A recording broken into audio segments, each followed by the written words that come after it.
However, she didn't come even after half an hour, and I started to suspect something. My legs ushered me to her cabin before I realized.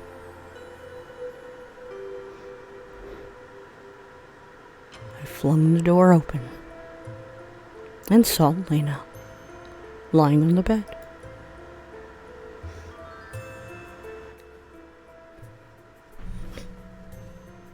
Everything around her was soaked in blood. The bed sheets, the blanket, the floor was wet with blood.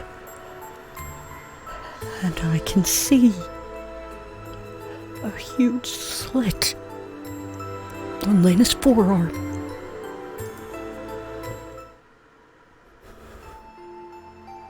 I ran to her and started shaking her by the shoulders. Lena! Lena, why? She was still conscious. Hi, Simeon.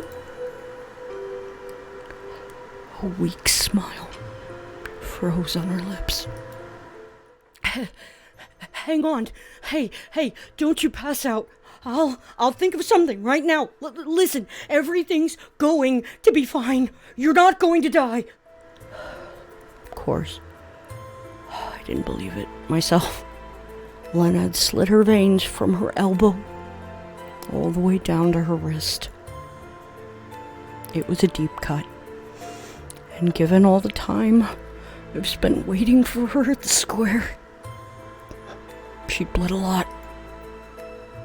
Probably even an ambulance wouldn't do anything by now.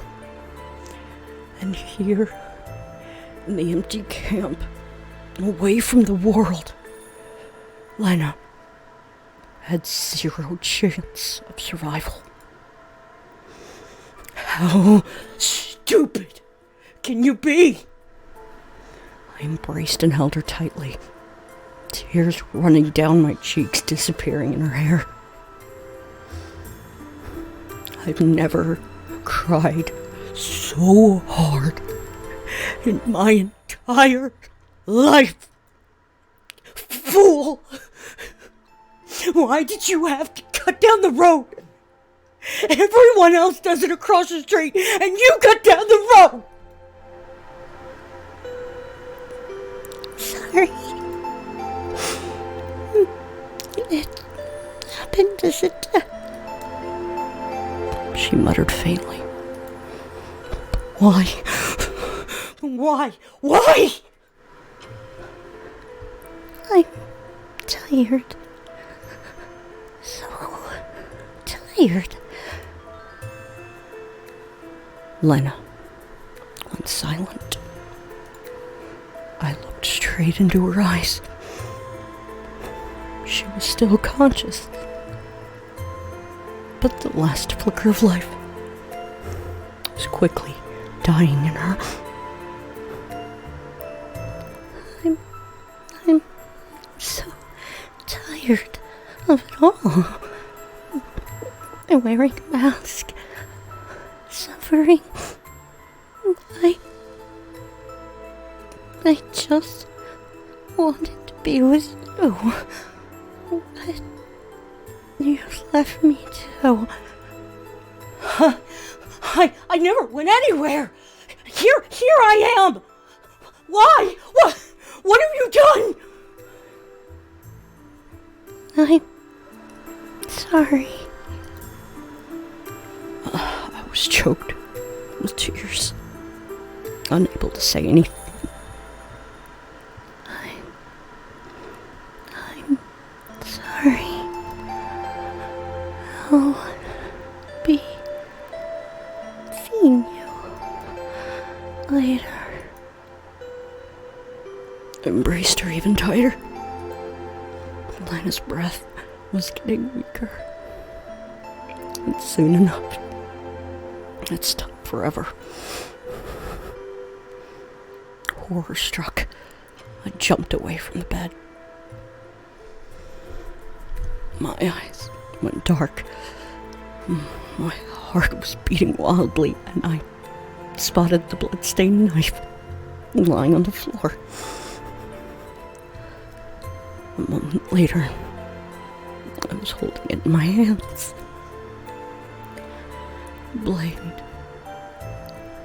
The blade halted, a hair's breadth away from my wrist.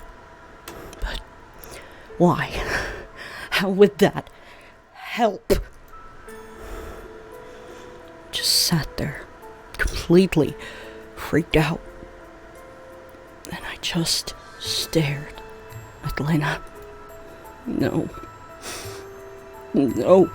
you aren't dead.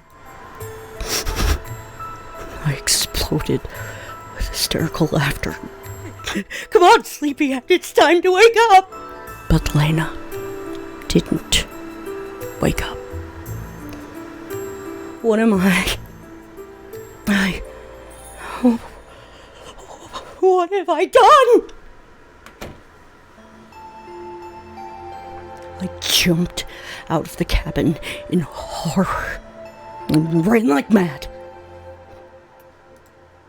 I don't know how much time passed, but I finally wore myself out. I collapsed on the ground. Oh, hostile silence was all around me, and only the stars looked down on me. Quiet rebuke.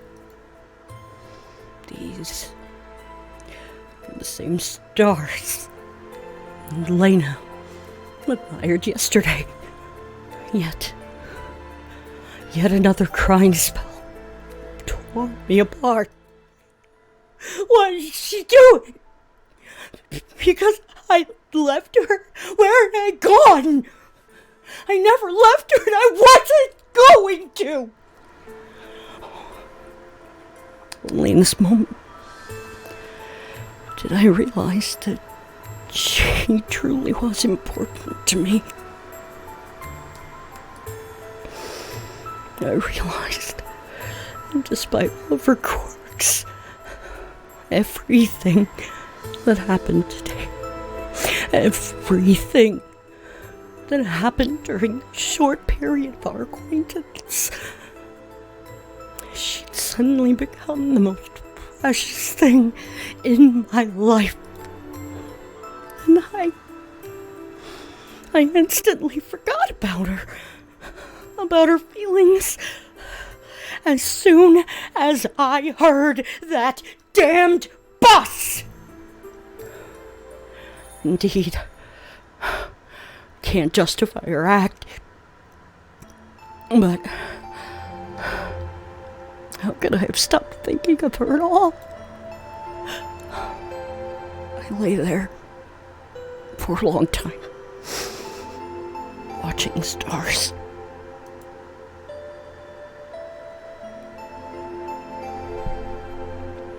Trees were peacefully swaying in the gentle night breeze above my head. Trees didn't give a damn about what was happening to me. The landscape seemed familiar. Suppressing my tears, I headed back towards the camp.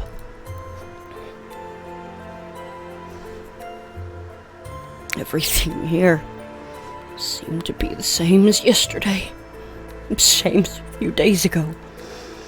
The square, Kansas Memorial, the cabins for the pioneers, Lena's cabin. I was torn up inside. It felt like the pain would tear my body into millions of little pieces any moment now. I fell to my knees and began punching the ground until my fists were completely stained with blood. If only I'd realized just a bit earlier. just a moment earlier. I'm not asking for more. She was so...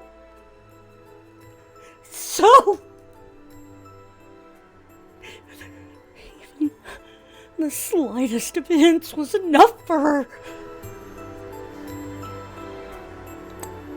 Only at this moment did I fully realize that Lena had died.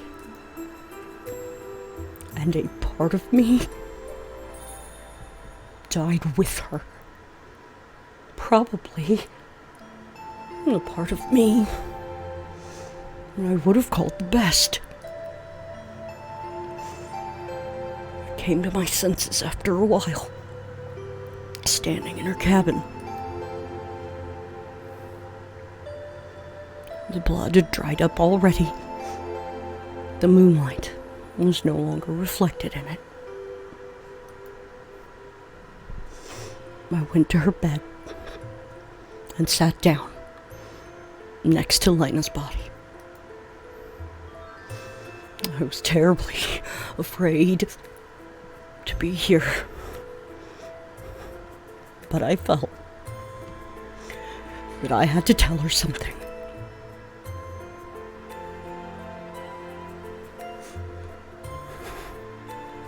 I'm sorry. It started. It's far too late, of course, but if you can hear me out there somewhere, just remember, please, I will love you forever, for the rest of my life. And that was the plain truth. I'm sorry that I ignored your feelings. I'm sorry that I always thought only about myself. I'm sorry for everything. It was me who should have died, not you.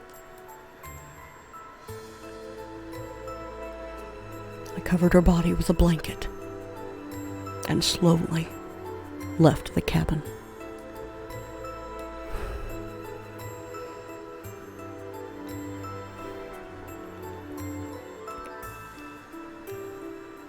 I regained consciousness at the bus stop. So, running away, scumbag? I muttered darkly to myself. I couldn't stand to stay a single minute longer in this camp. Lena will never come back. I can't justify what I've done. I'll wait for the bus that will take me away from here. I didn't give the slightest damn about what's going to happen to me tomorrow or in an hour. I don't care about answers. I don't care how I got here. Soon enough, I saw a glimmer of dim light in the distance. Somehow, I wasn't surprised at all. In a minute, I was sitting at an empty number 410 bus. I was looking into the dark of the night through a weather-beaten window. My mind was blank.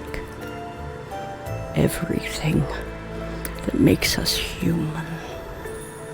Feelings, emotions, aspirations, suffering.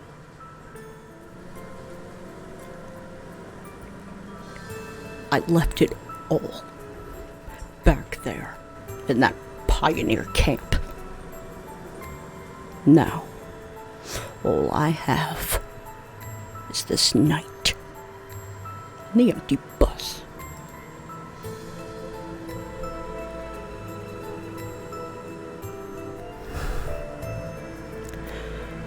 There is no more future. No more present. If I died tomorrow, all that would mean is that yet another human body had ceased to exist. The real me died in there just a few hours ago.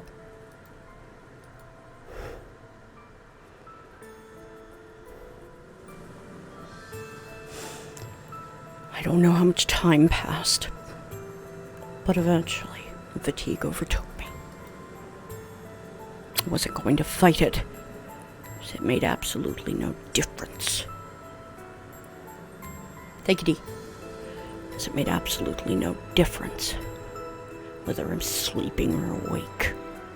I could barely hold my eyes open, and soon enough, I passed out.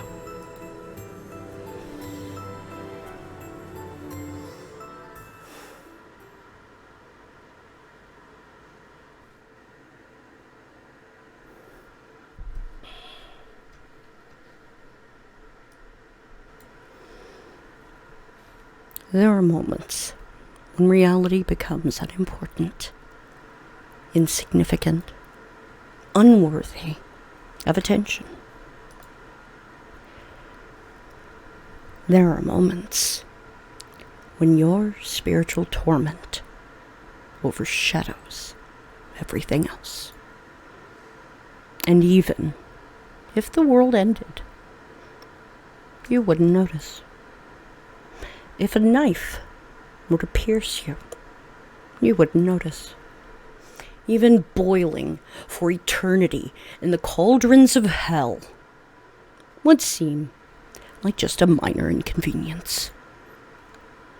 After all, there are problems more important than that.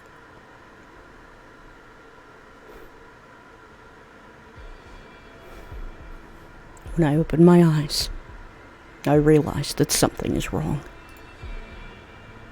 It took a while for clarity of thought to return. Finally, I realized that I'm not in a bus, but in my old apartment. Well, that was to be expected. As if I'd spent a whole week preparing for an exam, and at the last minute, it spectacularly failed. And the result of this failure was my return to the real world. However, now, it didn't seem any more real to me than the Soviet pioneer camp. No wonder. Reality is what you can hear, feel, touch, and taste. And all that was really there, that world, was real to the smallest detail. Sometimes it seemed more like it was my past. Sometimes it seemed more like it was my past life. That was fiction. And now I have to remember how to exist here. Though, why? I felt like a man who'd been thrown out of a car at full speed without even noticing, and was left lying on the roadside with broken arms and legs while the car disappeared into the night, taking with it the last traces of hope. I know. Her image surfaced in my fevered brain so clearly. I wanted to cry unbearably. No, I wanted to shout, tearing out clumps of hair, smashing my fists on the wall while making inhuman screams. However, my soul was empty.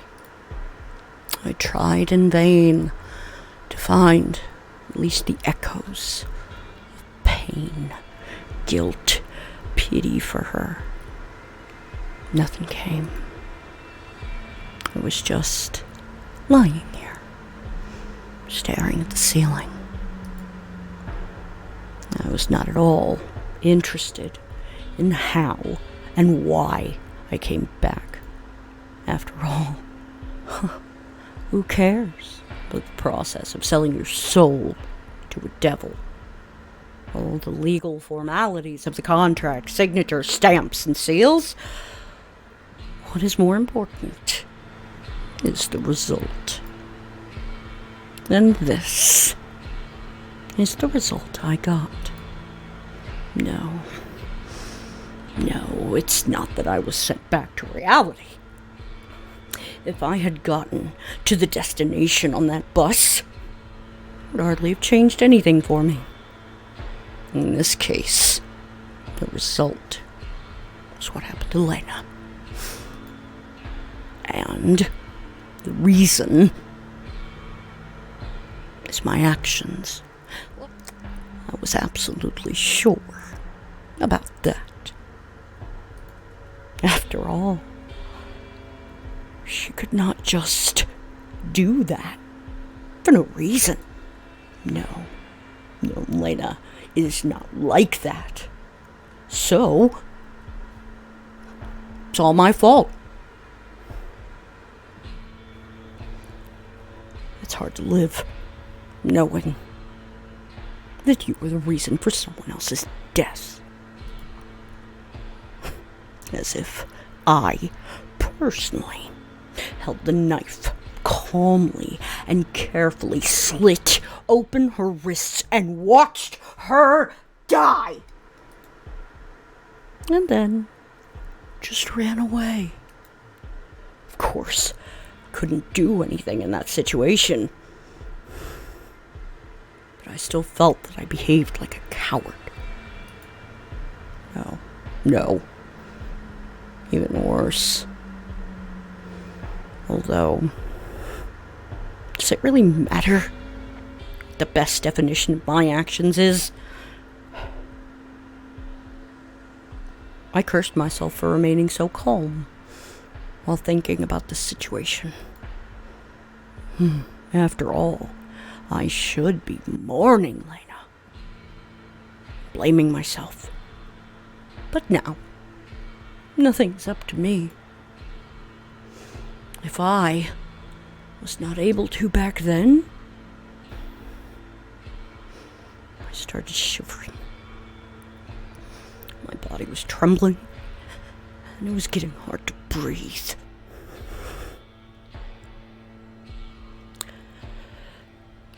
Self-preservation instincts overtook the guilt for a while, and I staggered to the kitchen to drink a sedative. They can always be found in the cupboard of every antisocial person like me. Once I'd taken half the tablets that were in the packet, I returned to the room and turned on the computer. Remaining in silence was unbearable.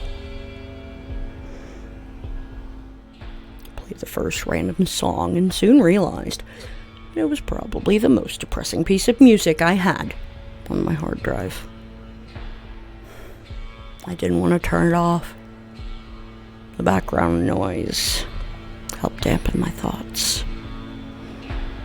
I had to decide what to do with my life next. I was sure about one thing. Everything that happened in the camp, my appearance in it, my unexpected return, I didn't care about any of it. And not just that, I didn't care about the context or the reasons for those events either. The only thing that mattered was Lena. I horribly stumbled over the word was. Indeed, she's gone. Of course, it's possible that it was all just a dream and she never existed in the first place. But then again, our real world could just be someone's raving delusion as well. Why not? If people suffer from losing their loved ones here, should I think of Lena's death there as just the result of my sick imagination? I saw it all with my own eyes. I felt the shock, fear, and fright. Damn it! For me, it's not that it was reality. It still is. Is and will be. And I'm sure I'm not daydreaming. Though, it would be better if I had dreamt that. A dreadful howl of guitars boomed through the speakers. It sounded like a requiem. A requiem for me. And now, I have to live with this sense of guilt? No, I won't take it. My mind wasn't exactly a paragon of stability, but not even a man with a stable mind could withstand shocks like this. And I already feel that I'm going mad. I tried to suppress all these thoughts. No. Not to forget. Just to give myself some rest. Just for a minute. But it never worked.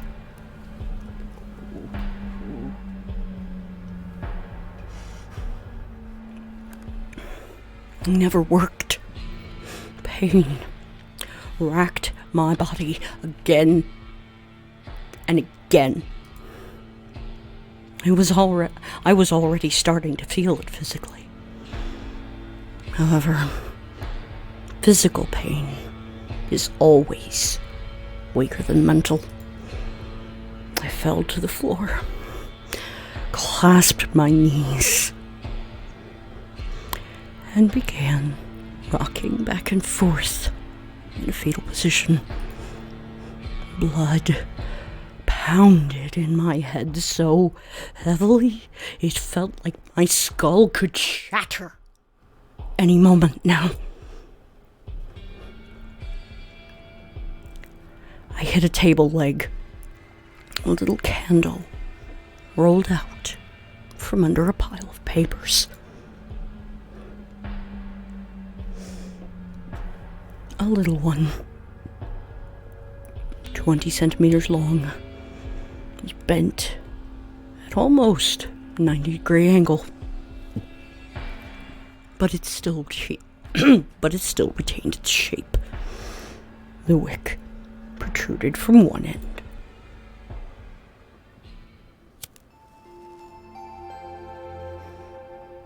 I searched for a lighter and lit up the candle. Let it be in memory of Lena. Maybe in another world, she's feeling better than...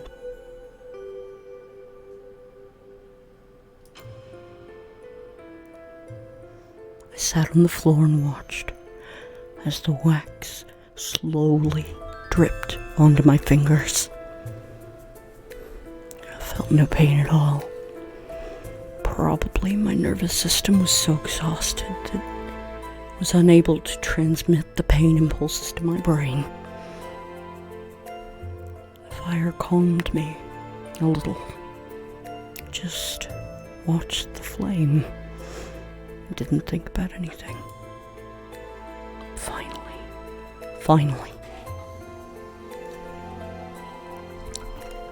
At least some peace of mind.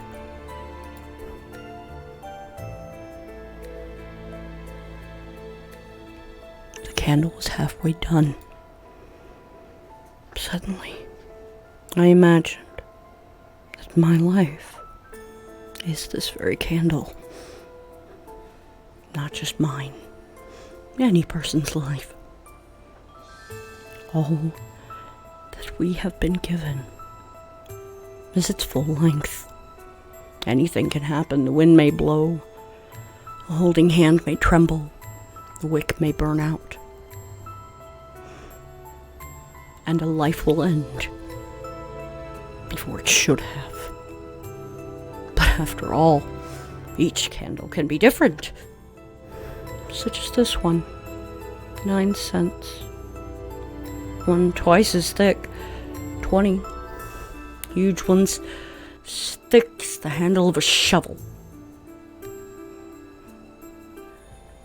I wonder, did Lena's candle burn out ahead of its time? Or was it just smaller than others? Though I doubt there can be one smaller than mine. I rotated the candle in my hands. How interesting. I can blow out this flame any moment. That's it. Meantime, life is not wax. You can't combine 2 small candles to make one of medium size. I would love to give the remains of mine to Lena.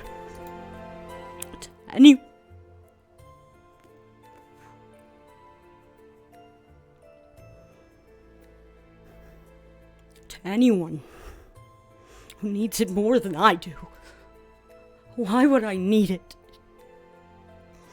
I do not feel pain from the heated wax. Its flame does not give me any warmth. It hardly illuminates the room. To put it bluntly, a waste of rope, wax, and oxygen.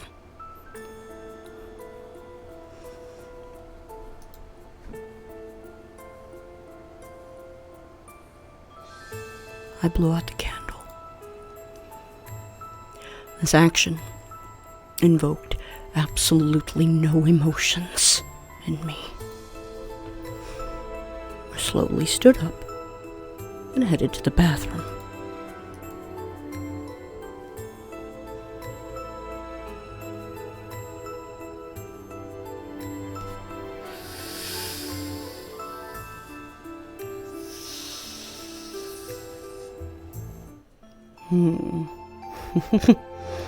Got down the road, not across the street. Everyone else cuts across, but you're going right down. The image of Lena appeared before my eyes. The image of Lena appeared before my eyes. She was smiling. We'll definitely meet again. I'm so sorry. Warm water, shadows, and dying dreams have finally brought me some peace. It really might be that I never actually went to that camp. Or that I never actually came back. But does it really matter now? I almost physically feel Lena's embrace. Everything will be alright. We'll catch the bus together and ride it to the place where nobody will find us,